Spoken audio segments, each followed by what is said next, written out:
Abbiamo un problema.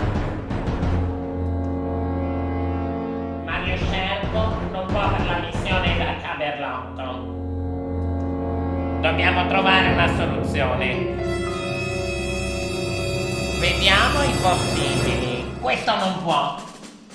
Ah, sempre stato il mio preferito, ma non ha tempo. Molto bravo nell'ultima missione, ma mi dicono sia ai Caraibi. In azione.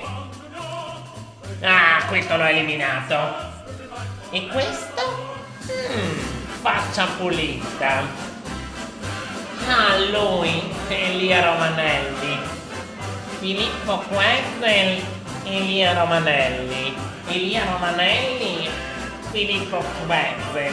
Sai che ti dico? Filippo Quezzel.